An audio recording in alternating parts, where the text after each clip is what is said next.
Salut à tous, ici c'est Morad et aujourd'hui on se retrouve pour une nouvelle vidéo où je vais vous parler de trois approches très intéressantes d'architecture logicielle. On va essayer également de comprendre pourquoi elles jouent un rôle très central dans la réussite de nos projets informatiques, parce que souvent les décisions architecturales impactent directement des aspects très importants comme les performances. Par exemple, notre application elle devient très lente par exemple au fil du temps. Les impacts du coût aussi, notre application, elle peut commencer à coûter trop cher, que ce soit au niveau d'architecture, plutôt les coûts d'infrastructure ou les coûts de développement, parce que une application complexe, elle peut devenir comme une usine à gaz, et donc on va avoir des composants qui coûtent très cher pour communiquer les composants entre eux, etc. etc. Et on peut, par exemple, pour faire un développement, fixer un bug ou rajouter une nouvelle fonctionnalité, au lieu de le faire, par exemple, d'un développement qu'on peut le faire en une seule journée, sur des applications qui sont très complexes, le coût peut être très exponentiel et on peut aller jusqu'à plusieurs jours, à plusieurs semaines, des fois, pour un développement, des fois qui peut être très simple à mettre en place. Heu, Également, on peut avoir des problématiques sur l'évolutivité, c'est-à-dire, notre application, elle sera très dure à évoluer, très dure aussi à maintenir du code, parce que les nouveaux arrivants, par exemple, quand ils arrivent, ils auront du mal à être onboardés, parce que le code est complexe, parce que l'architecture de notre application, elle est complexe. Et ça, c'est des choix, ou plutôt des conséquences, qui arrivent à cause d'un mauvais ou de plusieurs mauvais choix qui ont été mis en place tout au début du projet, avec une architecture qui n'est pas optimale. Et c'est ce qu'on veut éviter, et c'est ce qu'on veut essayer d'expliquer ici dans cette vidéo-là. Ne t'inquiète pas, on va en parler un peu plus en détail. Mais avant d'entrer dans le vif du sujet, si cette vidéo vous plaît, n'hésitez pas à laisser un like, à vous abonner à la chaîne et bien sûr à activer la cloche pour ne rien rater des prochaines vidéos. Commençons par virer tout ça, on n'a pas besoin. Et parlons de qu'est-ce qu'une architecture logicielle. En fait, une architecture logicielle, tout simplement, elle correspond à l'organisation structurelle d'un système représenté par ses composants et les relations entre eux. Tout simplement, j'ai par exemple un composant A et j'ai un autre composant B et un autre composant C par exemple. Et donc C appelle A, C appelle B et B appelle A par exemple, ainsi de suite. Donc ça, c'est les différentes relations entre les différents composants et la définition des composants. Ces décisions concernent la façon dont le système est décomposé.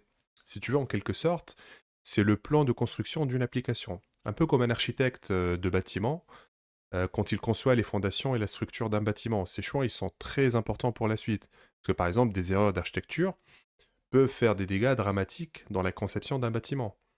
Et c'est plus ou moins la même chose dans le monde informatique. Donc un plan d'architecture impacte toutes les étapes du cycle de vie d'un logiciel, de son développement jusqu'à son évolution future. Et donc si on fait par exemple un plan d'architecture compliqué et qui n'est pas bon, ça peut impacter, comme je disais tout à l'heure, les performances. Donc notre application, elle ne sera pas performante.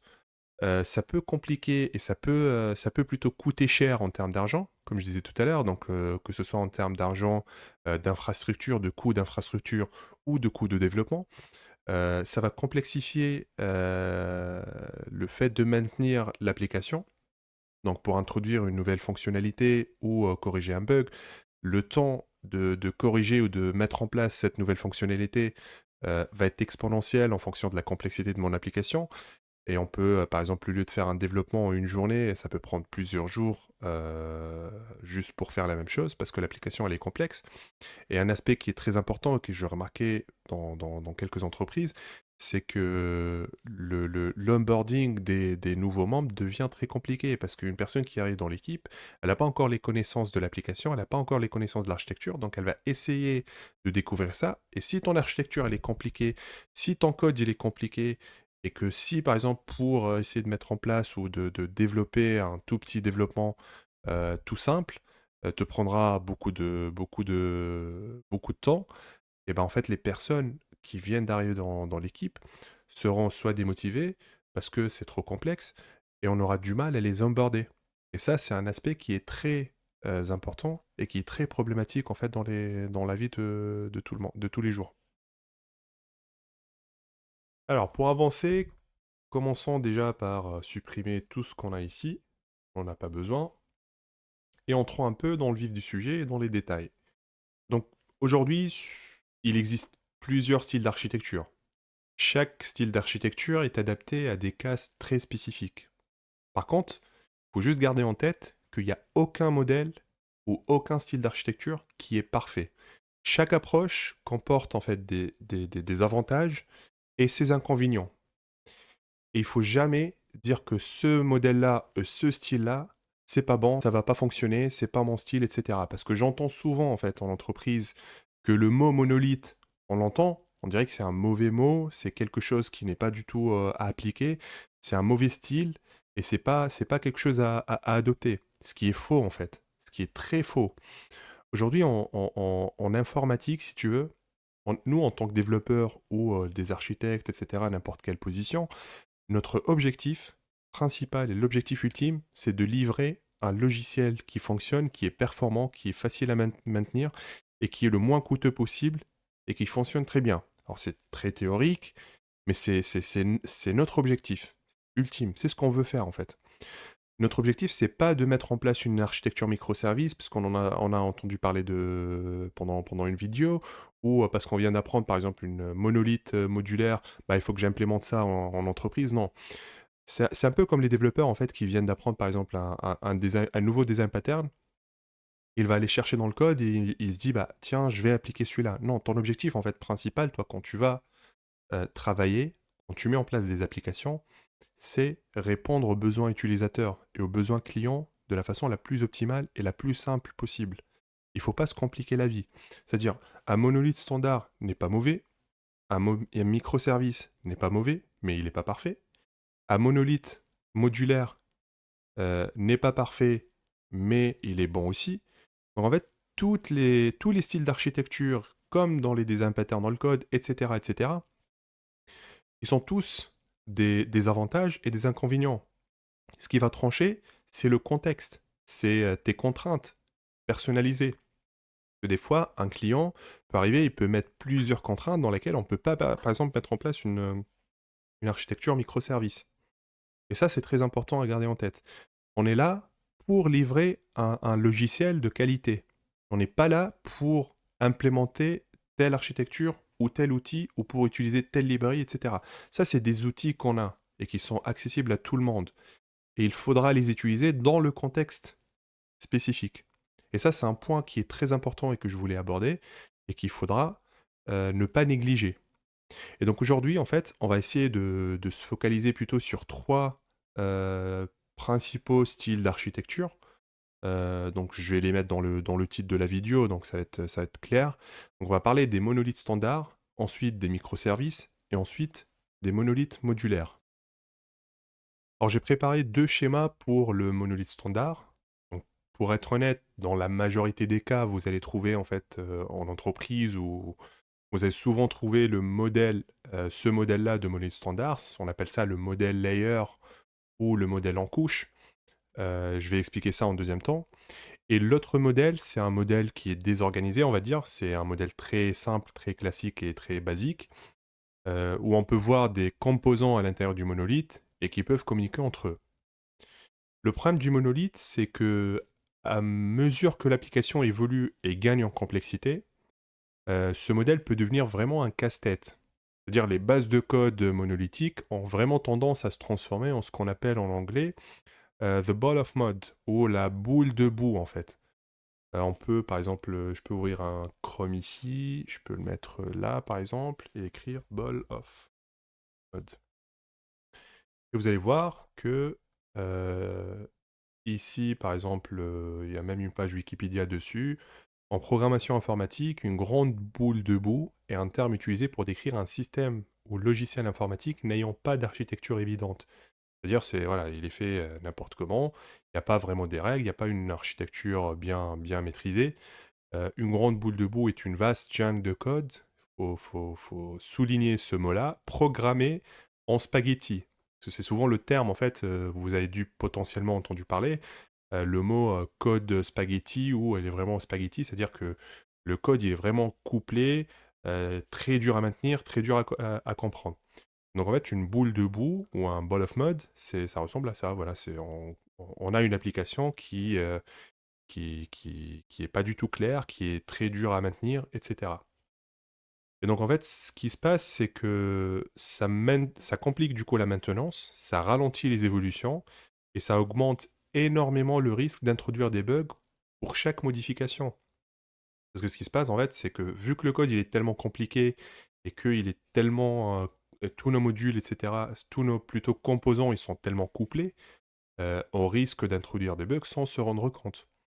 Et parce qu'en fait, si on prend ce schéma-là, par exemple, de monolithe standard, ou qui est très basique, ce module-là peut appeler ce module-là peut appeler celui-là, et lui, il peut appeler ça, lui, il peut appeler ça, lui, il peut appeler ça. En fait, on peut avoir vraiment des dépendances avec un schéma qui devient vraiment super compliqué et carrément illisible. Et c'est là où, voilà, en faisant ça, et du coup, c'est là où on a le fameux spaghetti code. Et donc, c'est là où on va avoir le spaghetti, quoi. C'est ça. Et le deuxième schéma, c'est le schéma un peu plus organisé, mais qui ne nous garantit pas en fait d'éviter ce fameux ball of mud ou le spaghetti. Et donc en fait, c'est le mode layer ou le mode en couche. C'est-à-dire on organise notre application sous forme de layer. La première couche, c'est la couche UI, donc la user interface, l'interface utilisateur. La deuxième, c'est la couche business. Là, on a toute la logique métier, donc on peut appeler ça biz par exemple. Et la troisième couche, c'est la couche data ou la couche de données, donc on peut appeler ça la couche data par exemple. Et ce qui se passe, c'est qu'on a juste déplacé le problème, c'est un peu plus organisé, c'est un peu plus clair, sauf que on n'est jamais à l'abri en fait d'avoir des communications de ce genre-là. Et donc lui il appelle lui il appelle lui il appelle lui il appelle voilà. Et donc en fait, ce qui se passe, c'est qu'on se retrouve avec pareil un code qui est illisible et donc très dur à maintenir. Et en plus de ça, à part la lisibilité du code, la complexité de la maintenance, etc., les monolithes, en fait, ne sont pas conçus pour une mise à l'échelle, c'est-à-dire, on peut pas, la mise à l'échelle fine, je veux dire. C'est-à-dire, aujourd'hui, si on prend le cas, par exemple, j'ai un module, si je prends le cas, par exemple, alors, je vais juste me déplacer comme ça, s'il veut bien, voilà. Donc, supposons que j'ai un module, enfin, pas module, parce que je suis pas en modulaire, mais un composant, par exemple, qui va faire un get, et un composant qui va faire un import de données, par exemple. Et donc je suis dans un grand monolithe, ensuite j'ai une sorte de base de données ici, dans laquelle je vais le stocker. Et donc lui il insère, et lui il fait des get, il récupère. Supposons en fait que à un moment donné de la journée, j'ai vraiment besoin ou trop de charge sur mon application pour absorber toute la charge des imports. C'est-à-dire j'ai beaucoup de données intégrées, et j'ai besoin d'augmenter le nombre d'instances. Supposons que mon application elle est déployée sur le cloud, sur une seule instance par exemple, et j'ai besoin de la déployer sur 3 ou 4 instances temporairement, le temps que je fasse tous mes imports, par exemple toutes mes insertions de données, et ensuite bah, je reviens sur une seule instance. Ce qui va se passer ici, c'est que je ne peux pas, par exemple,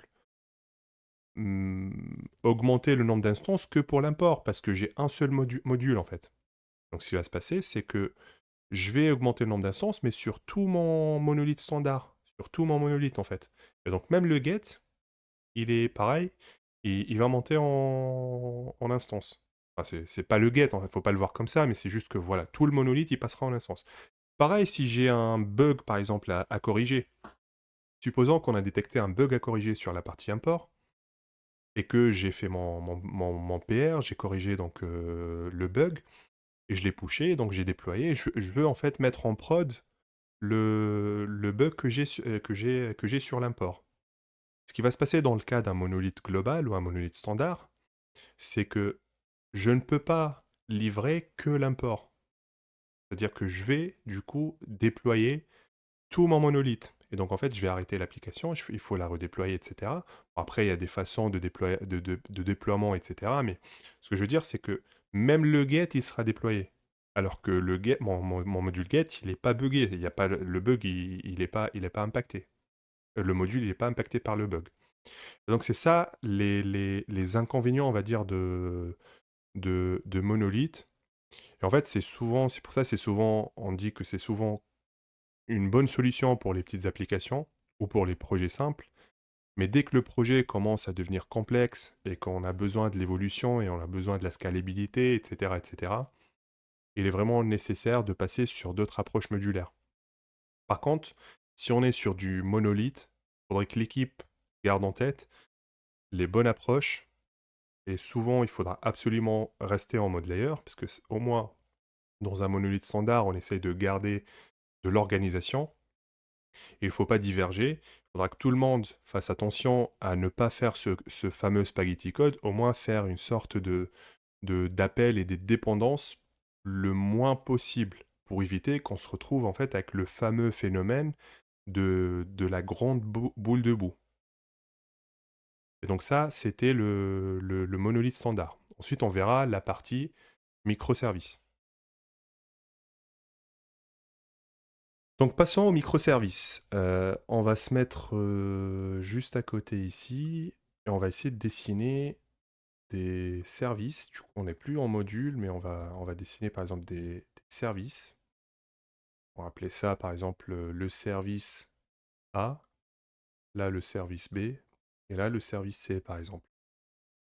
En fait, les microservices représentent vraiment une sorte de rupture majeure avec l'approche monolithique.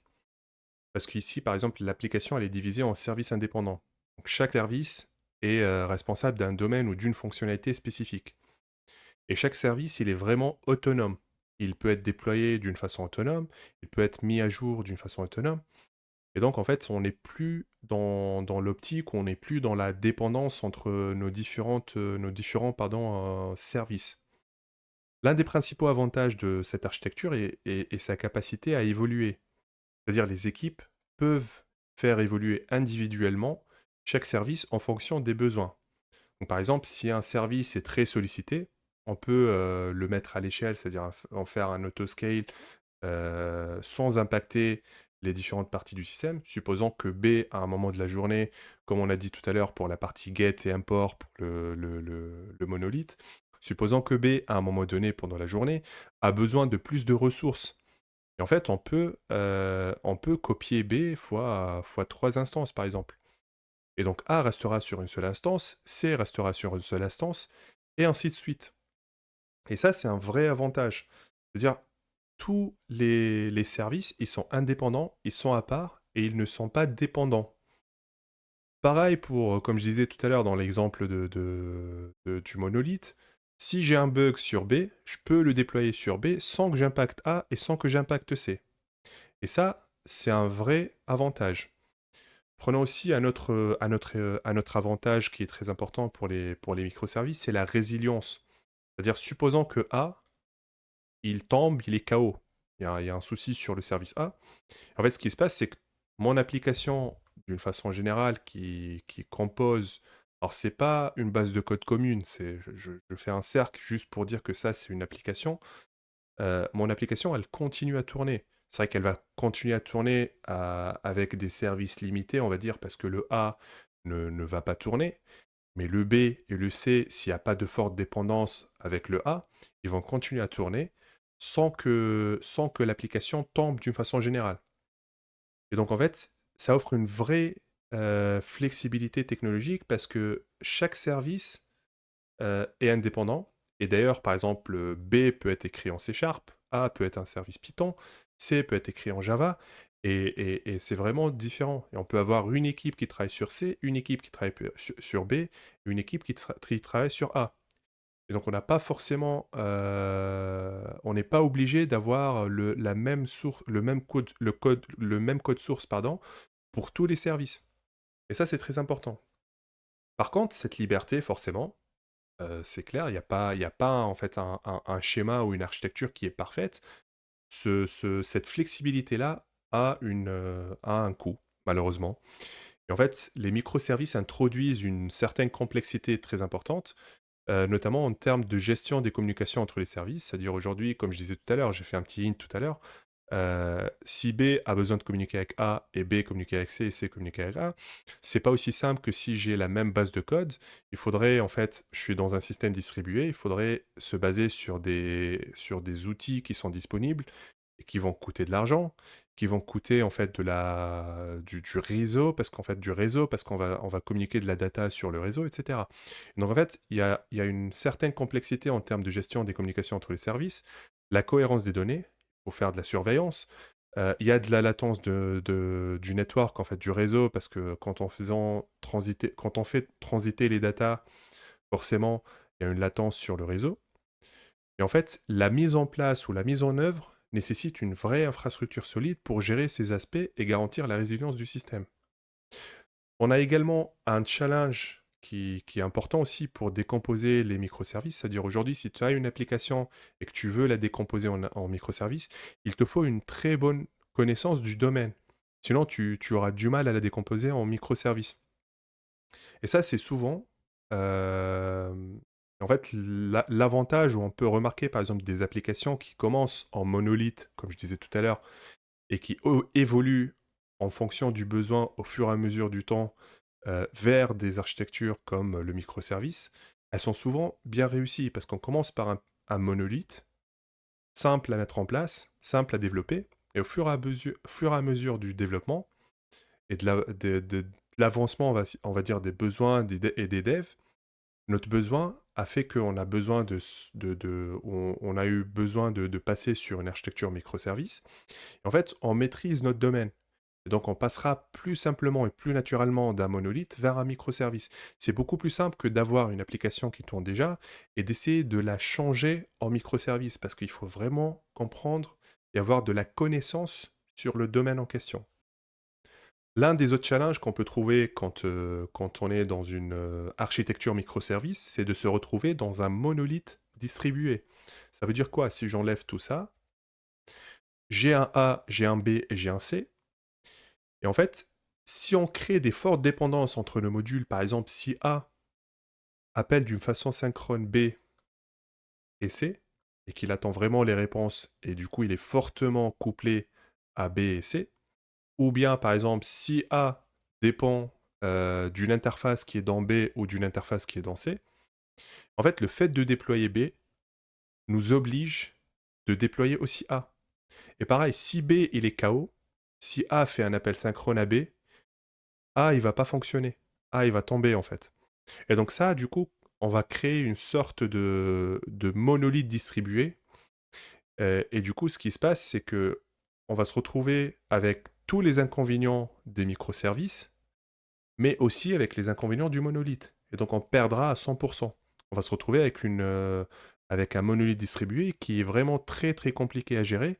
Et c'est un vrai challenge aujourd'hui quand on est en microservice.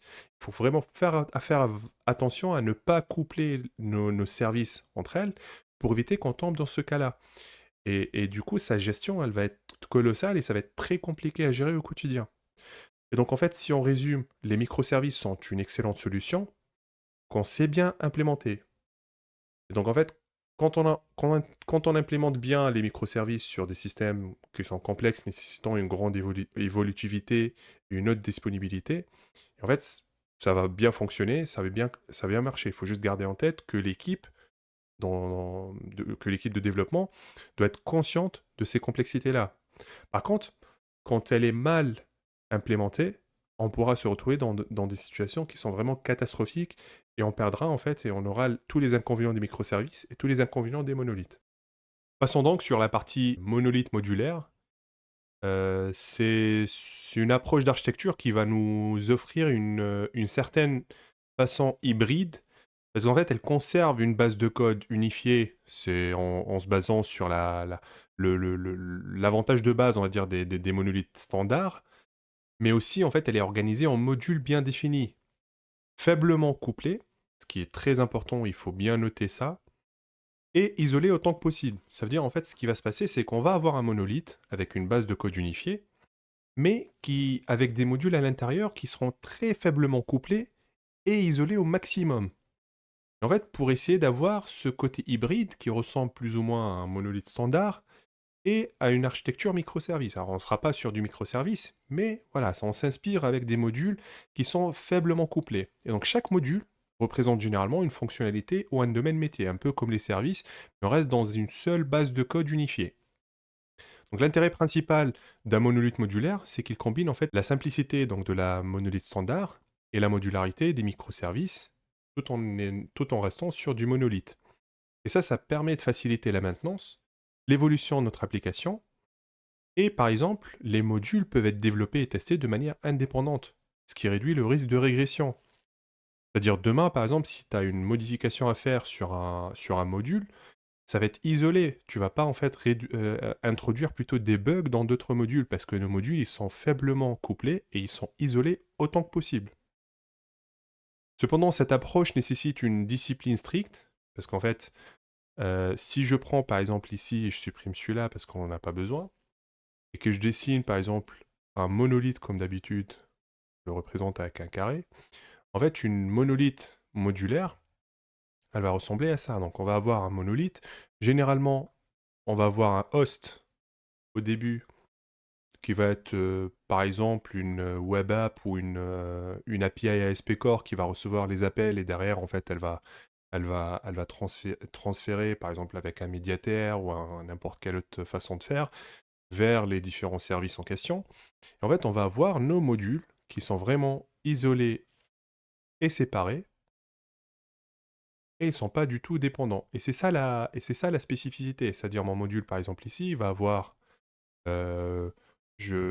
prenons l'exemple, par exemple, il va avoir une user interface, il va avoir la partie business, par exemple, il va avoir la partie data, et ainsi de suite. Donc UI, biz, par exemple, data, et celui-là, il va avoir UI, biz et data. Et donc c'est ça l'important, c'est-à-dire j'ai 3 modules à l'intérieur, ils sont pas du tout couplés, c'est-à-dire s'il y a de la communication inter-service, ou inter-module plutôt, parce qu'il faut faire attention au terme. Là, on parle de module et pas service. Donc si j'ai dit service, c'est que je me suis trompé. Vous parlez de module. On n'est pas en multiservice. On est en modulaire, donc un module, un deuxième module et un troisième module. Et si on a besoin de faire de la communication entre les modules, il ne faut jamais référencer directement les modules entre elles, en fait. Ça, c'est faux. Il faut utiliser des interfaces, des abstractions, essayer de faire coupler le minimum nos services, parce que sinon, on va tomber dans le piège, et vous pouvez le voir, c'est dans le piège d'avoir un monolithe standard. Et en fait, il y a une certaine discipline qui est stricte, qu'il faut maintenir, et ça, en fait, il faut jouer le jeu, ça veut dire les équipes de développement, le niveau aussi des développeurs, il faut que tout le monde soit conscient de ces complexités-là, il faut qu'on joue le jeu pour essayer de maintenir au maximum des frontières claires entre les modules et essayer d'éviter de coupler les modules plutôt entre elles et de les isoler le maximum possible. Parce que sinon, ce qui va se passer, c'est qu'on va passer en monolithe standard et ça va dégénérer. Et on va se retrouver en fait avec tous les inconvénients d'un monolithe standard. Et donc si on résume, les monolithes modulaires sont particulièrement adaptés aux applications qui nécessitent généralement une certaine évolutivité et maintenabilité, sans qu'on ait vraiment besoin de la complexité des systèmes distribués, c'est-à-dire sans vraiment passer sur du microservice. Et ça peut être une approche qui est très utile, et aujourd'hui en fait on remarque un vrai saut dans l'utilisation des monolithes modulaires.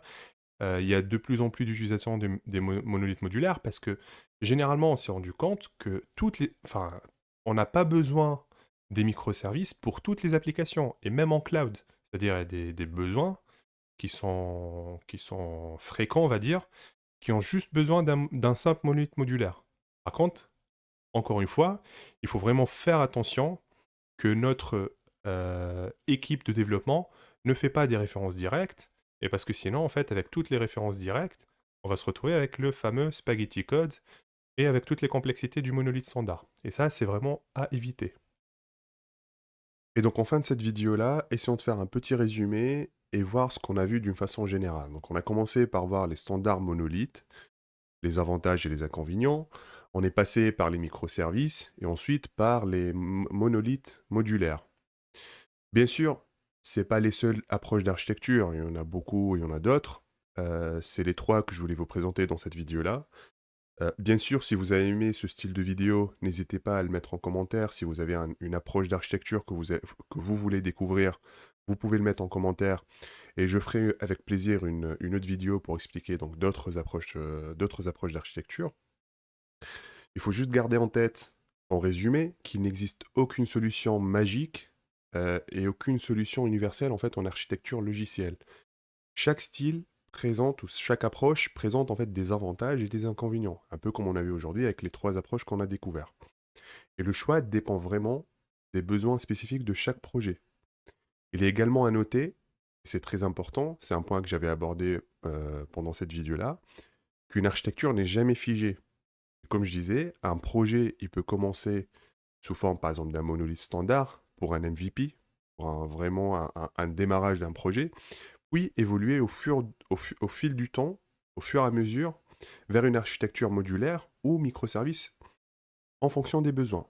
Donc l'essentiel, c'est vraiment de comprendre les compromis, et ça, c'est très important parce en architecture logicielle, il y a un terme qui est basique et qui est très important.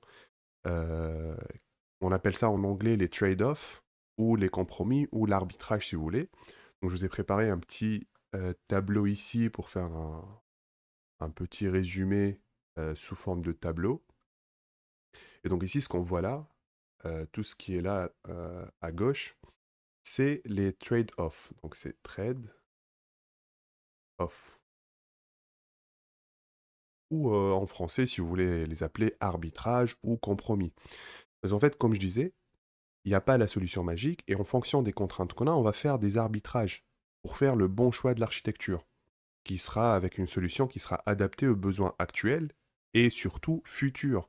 Parce qu'il faut toujours penser au futur. On n'est pas en train de designer un logiciel qui va juste tourner aujourd'hui, mais on va essayer en fait de faire des logiciels qui durent dans le temps. Et ça, c'est très important.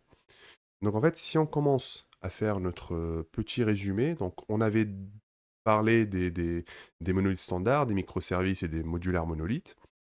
On a dit bien sûr que pour la simplicité, les monolithes standards, c'est les plus simples. Donc en fait, on va dire oui, les monolithes standards, c'est très bien, c'est simple. Les microservices, c'est un peu plus compliqué, donc c'est un système qui n'est pas forcément simple à mettre en place, surtout quand on a beaucoup de services à mettre en place. Ça va complexifier un peu notre architecture, et c'est pour ça c'est pas le choix idéal pour commencer un projet from scratch, surtout si le besoin est très basique au début et que il est pas, c'est pas un besoin complexe qui demande vraiment d'avoir un système distribué ou avec de la microservice. Et ça, il faudra faire attention. Les monolithes modulaires, c'est un système simple, sauf que la différence, comme on a vu, entre les standards et les modulaires, c'est qu'au milieu, on a vraiment des modules isolés pour éviter d'avoir le phénomène de ball of mode ou le fait d'avoir des modules qui sont couplés avec du spaghetti code. Et donc si on parle aussi de la scalabilité, forcément, tout ce qui est monolithe au niveau de scalabilité, c'est un point faible parce qu'en fait, on ne peut pas monter en échelle et augmenter par exemple un nombre d'instances. On peut le faire sur tout le monolithe, mais pas d'une façon fine. Et donc ça, c'est un inconvénient pour les deux monolithes, mais c'est un avantage pour les microservices. C'est un vrai avantage. Pour les coûts, forcément, les monolithes standards, enfin les monolithes d'une façon générale, que ce soit modulaire ou standard, ils ont un coût plus ou moins, on va faire ça avec une couleur, mais ils ont un coût plus ou moins raisonnable au niveau de maintenance, au niveau de coût d'infrastructure, etc. À condition, bien sûr, je mets toujours la condition que ça soit bien designé et qu'on respecte les règles qu'on a vues, qu'on couple pas nos services, nos modules, pardon, et qu'on n'ait pas un spaghetti code et la ball of mode, et du coup, en fait, la complexité de l'évolution et la mise en place de nouvelles fonctionnalités, les corrections de bugs, l'onboarding des nouveaux, etc., ne coûtera pas beaucoup, beaucoup plus cher. Et donc, on est vraiment là, on est en train d'évaluer les 3 approches d'architecture quand c'est bien fait. Donc, quand c'est bien fait, le coût des monolithes standards, c'est c'est un coût, on va dire, par rapport aux microservices, c'est un coût acceptable. Donc, on pourra dire, oui, ça, c'est un coût acceptable. Et là, pour les microservices, forcément, c'est un coût qui est un peu plus élevé. pour les raisons qu'on avait vues, parce que, voilà, ça va être un système potentiellement distribué. Il faudra mettre en place, en fait, les différentes communications entre les services. Il y a une architecture, chaque service est indépendant. Il faudra, en fait, le livrer avec une pipeline potentiellement déploiement à part. Enfin, voilà, il y a beaucoup de coûts cachés ou pas cachés, mais il faut faire attention dans les choix. Et c'est pour ça que je parlais des trade-offs, et ça, c'est très important. C'est des compromis ou c'est de l'arbitrage. Quand tu fais ton choix d'architecture, il faut prendre en compte tout ça. Et donc le dernier aspect, c'est la modularité. Et donc pour la modularité, bien sûr, le système standard, on a vu, il n'y a pas forcément de la modularité. Ici, en fait, quand on dit standard, alors il faudrait juste spécifier que l'idéal serait que c'est un monolithe en couche, le layer. Faut pas faire le dessin, parce que je vous ai montré le premier dessin et le deuxième dessin pendant la vidéo. Il y a le premier où on a juste des composants qui, voilà, qui s'appellent et que du coup ça va créer plus ou moins un spaghetti code, ou un système plutôt spaghetti avec beaucoup de composants couplés entre eux. L'idéal quand on est dans un monolithe standard, c'est de commencer avec un layer, de définir les différents layers pour que ça soit bien structuré et faire attention à ce que on fait bien, on respecte les règles pour éviter d'avoir la fameuse ball of mode. Et donc, la modularité, malheureusement, voilà, c'est pas le point fort du monolithe. On aura un seul truc. Donc, on va faire un petit X ici. Sur les microservices, pour la modularité, forcément, c'est vraiment des services qui sont séparés. Et donc, c'est la force, on va dire, des microservices, parce que ça vient avec une vraie séparation. On aura un module avec une fonctionnalité qui sera en service à part, qui est isolé, qui tourne en fait d'une façon autonome. Et pour les modulars monolithes ou les monolithes modulaires, et forcément, ce qui rajoute en fait par rapport, si on remarque ici, par rapport au standard, quand tout se passe bien, on a les mêmes critères plus ou moins, mais la différence se fait au niveau de la modularité. Parce qu'en fait, on rajoute le critère modularité.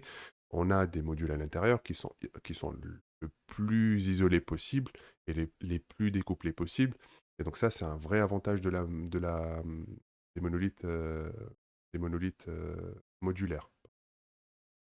Et donc si on fait un résumé global, encore une fois, il n'y a aucune solution, comme je disais, qui est magique. Donc il faudra respecter, ou il faudra se baser plutôt et penser en trade-off ou en arbitrage, prenant tous les critères et regardant toutes les contraintes qu'on a en fait chez le client et disant bah qu'est-ce que j'ai? Est-ce que j'ai besoin d'avoir un système très simple au début et que derrière je vais le faire évoluer vers du microservice, vers du monolithe modulaire? Donc je commencerai par un standard, mais je mettrai des couches et je commencerai petit à petit. Et peut-être au début, on a les capacités, on a l'argent, on a le budget, on est sur un gros projet à long terme et on maîtrise déjà le domaine, donc on sait comment le décomposer dès le début en service. On a déjà les moyens, que ce soit en développement, en connaissances et les moyens financiers. Donc on pourra se dire, oui, on commencera directement par des microservices. Comme on peut dire, ben non, moi j'ai pas forcément besoin, je veux pas commencer par un standard parce que le projet initial est quand même un peu euh, conséquent, et donc je veux pas jouer avec le risque de faire un monolithe standard par exemple et se retrouver avec le fameux ball of mode. Et donc en fait on commencera avec monolithe qui est bien organisé en modules parce que par exemple on a un système dès le début qui est un peu conséquent, qui peut contenir plusieurs modules, et donc on va le grouper, on va le faire en modules isolés et on commencera par du modulaire. Sachant que, par exemple, on n'a pas forcément trop de budget au début, etc. etc. Et donc, voilà, il faut juste garder en tête qu'il n'y a pas une solution magique et que ce schéma-là, il est vraiment très important. Là, on parle juste de 3 approches, il y en a d'autres. Et donc, en fait, si par exemple, on veut juste se limiter à ces 3 approches d'architecture, cet exercice-là, pour moi, il est très important au début de chaque projet. Il faut se poser les questions, il faut regarder toutes les contraintes qu'on a et prendre un choix en prenant en compte, encore une fois, l'actuel, aujourd'hui, mais aussi 1, 2, 3 et 4 ans en avance. Il faut préparer parce qu'une architecture, comme dans le bâtiment, comme j'ai donné l'exemple au début de la vidéo, on met en place en fait la structure et la base.